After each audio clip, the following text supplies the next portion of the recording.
In Pennsylvania, a beautiful state, my father gave me what Americans call a beautiful plantation. Its fine woodlands, its extensive acres, offered many subjects to my pencil. It was there that I commenced my simple and agreeable studies.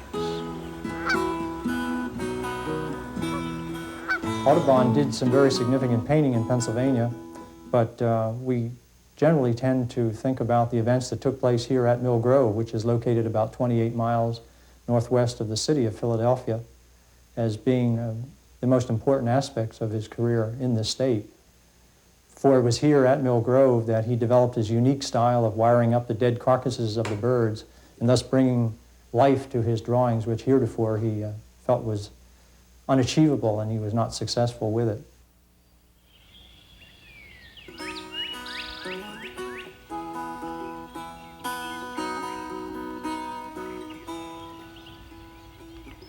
Mill Grove was ever to me a blessed spot. Hunting, fishing, drawing, and music occupied my every moment. Cares I knew not and cared naught about them.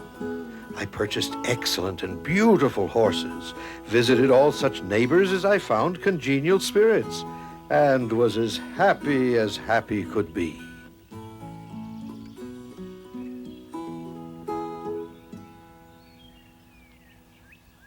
Life at Mill Grove for John James Audubon was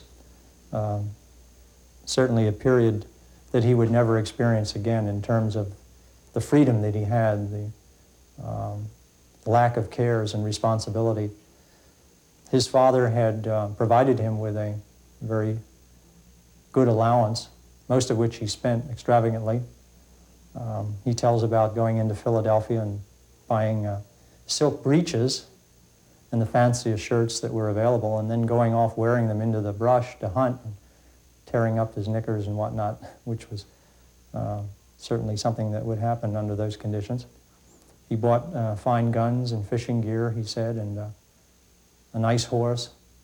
And of course, he was a great social bug. He went to all of the parties that were available, and he was very much in demand as a guest because of his ability to play the violin and the fiddle, and he was an expert dancer, very athletic person, good horseman, and was considered one of the most outstanding ice skaters in the region, although he nearly drowned in his efforts to show off here on the Perkiomen one cold winter day, and he was leading a party back from a long day of traversing the Perkiomen Creek.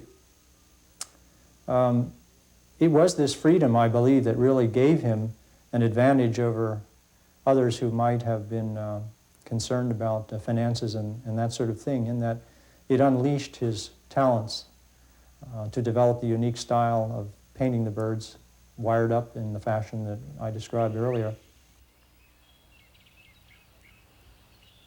As I wandered, mostly bent on the study of birds, and with a wish to represent all those found in our woods to the best of my powers, I gradually became acquainted with their forms and habits, and the use of my wires was improved by constant practice.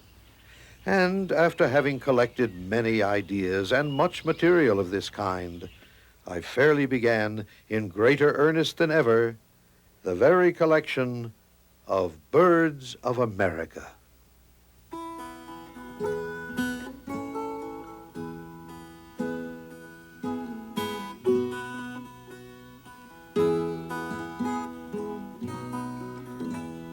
Initially, Audubon was supported by subscribers in England. And of course, at that time in our history, the early part of the 19th century, the natural history of our country was something just fascinating to the English gentry. And when Audubon suddenly came on the scene with these magnificent drawings of his life-size, they were literally overwhelmed.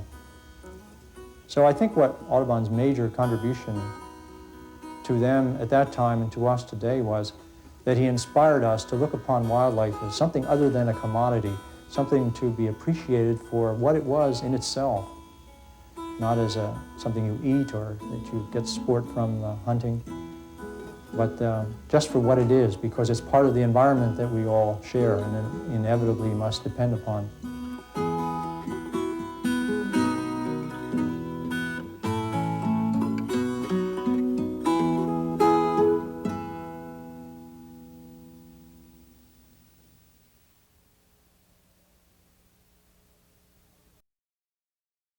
A copy of the program you've just seen can be purchased through Penn State Media Sales at mediasales.psu.edu or by calling 800-770-2111.